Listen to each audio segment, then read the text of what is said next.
Today, we're talking about growing a following on TikTok to 160,000 followers.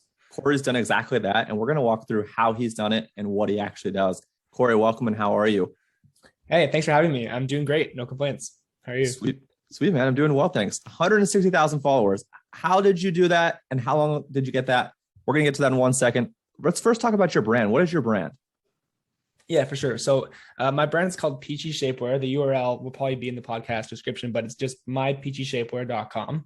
And my partner, Anthony, and I started that about a year ago, maybe like September of 2020.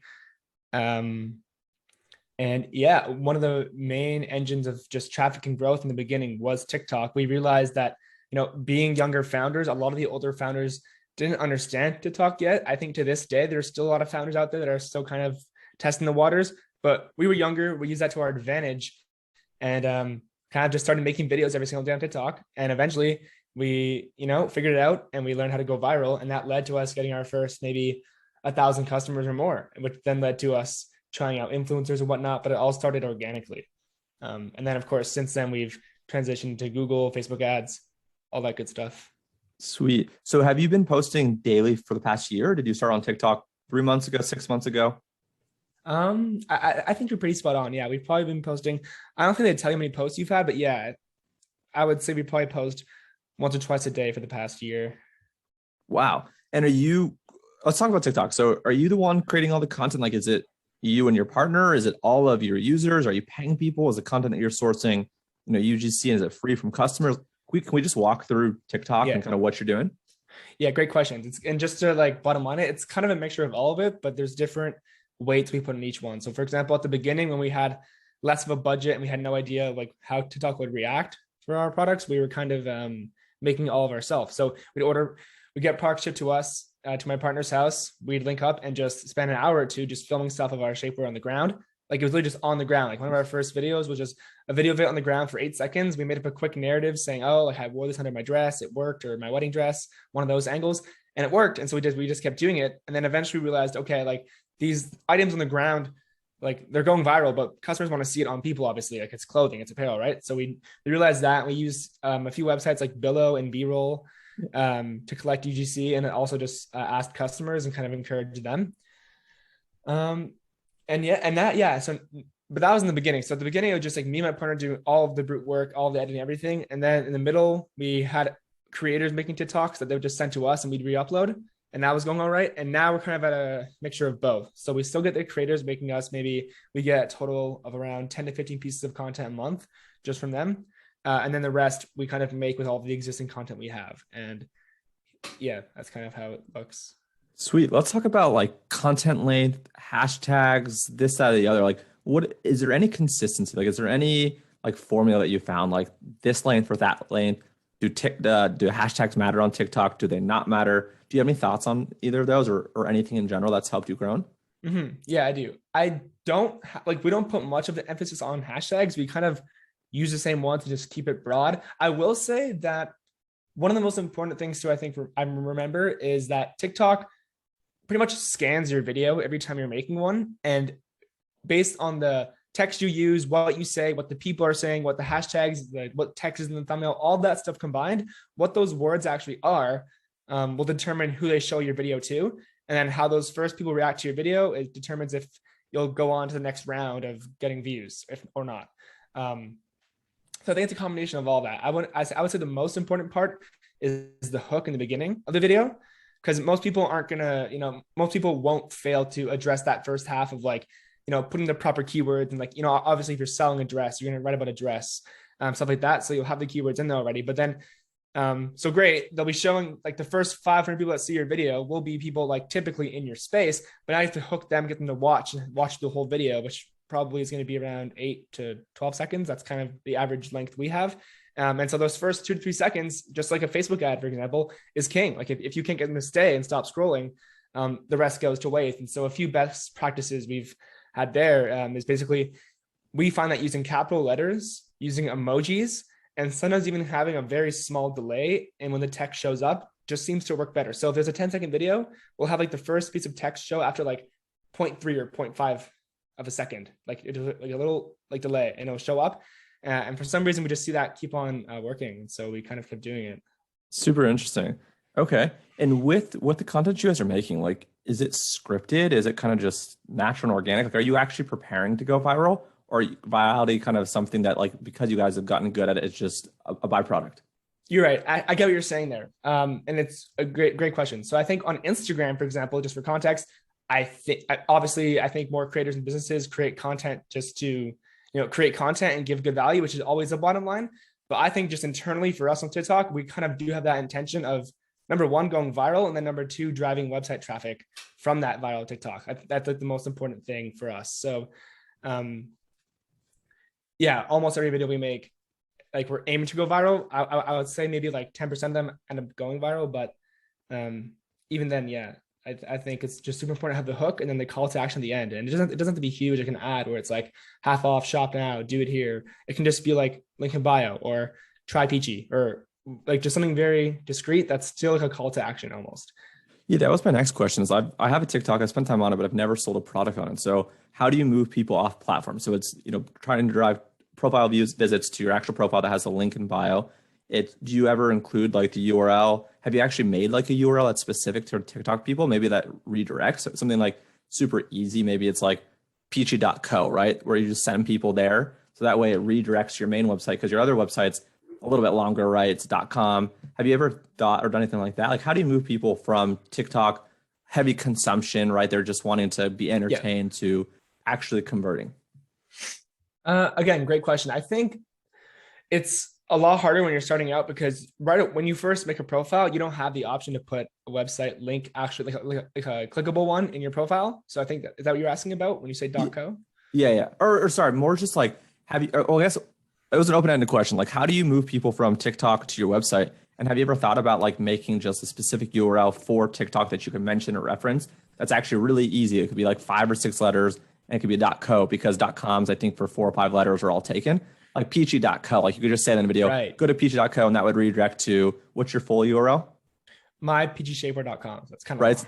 Yeah. So it's kind of long. So like, have you ever thought about doing anything like that specific URL for TikTok that redirects your main website? That's easier to say and kind of link. We have done mypgshapewear.com/TikTok.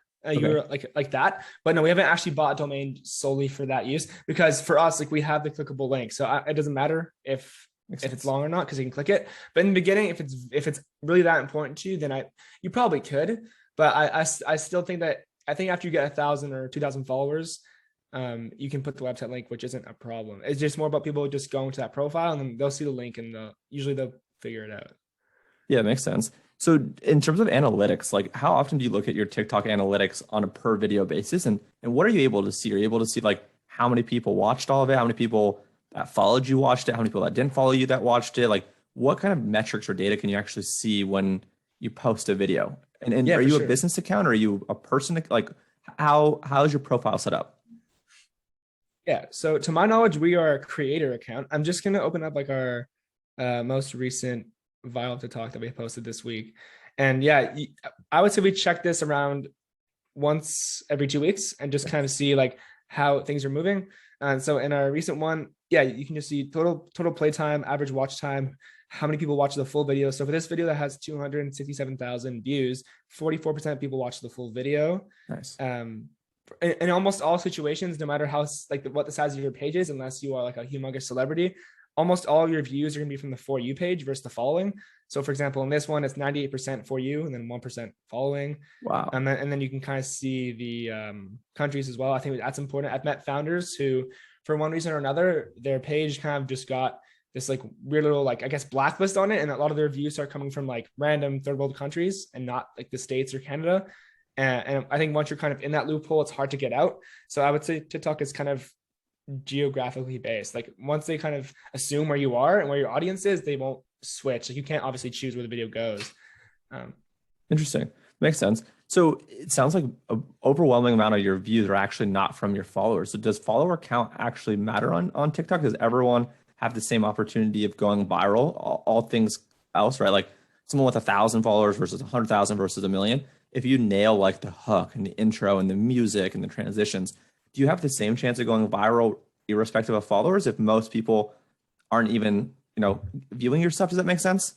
Yeah, no, I would pretty much agree with that. I think that if you do have 1 million followers, just like any social platform, you're a little bit more weighted on their, like, I guess, on their good list, and you might get a little bit more of a boost in the beginning.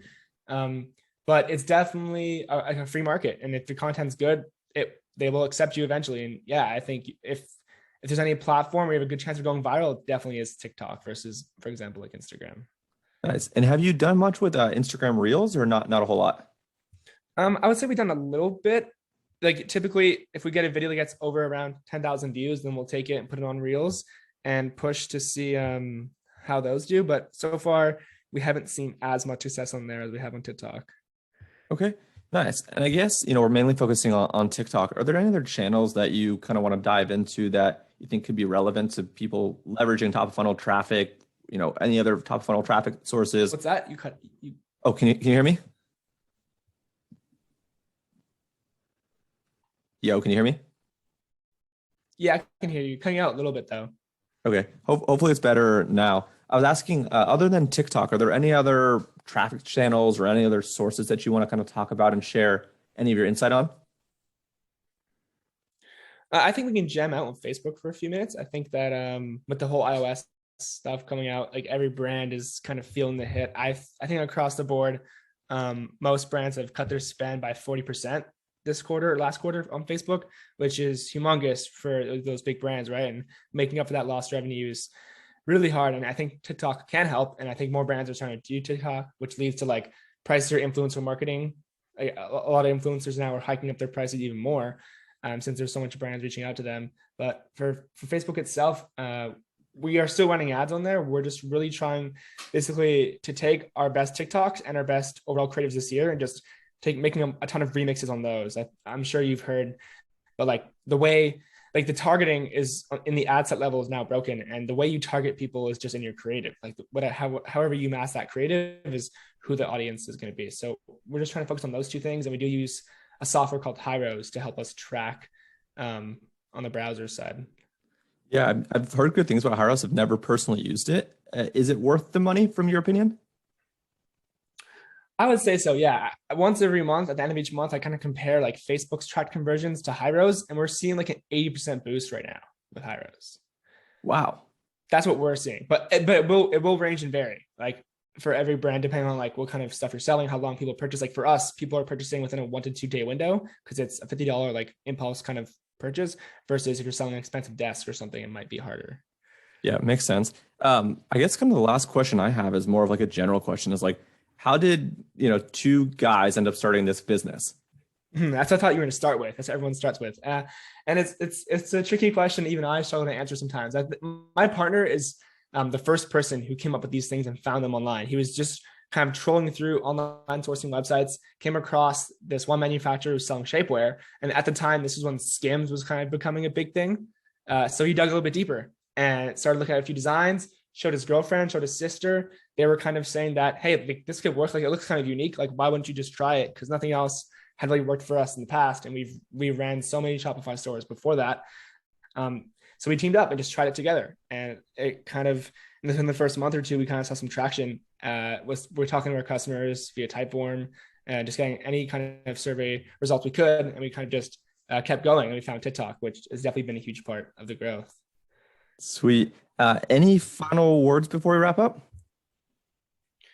I don't know. I would kind of just say that if you are pondering if you should dive into TikTok, I would just recommend doing it. Like I think almost any niche can be on there.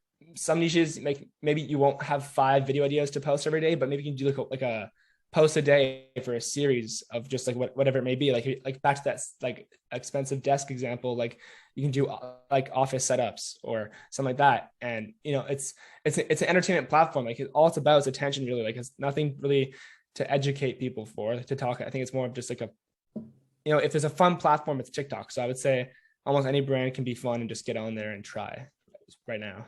Sweet, man. This was cool. I know I learned a lot about TikTok for sure. What is the best place for people to find you online? Is it your Twitter? Yeah, I'd say it's Twitter. My handle's Corey CEO. Cool. I will drop that handle below. I appreciate you, man. Thank you. Yeah, absolutely. All right, cheers. Cheers, man.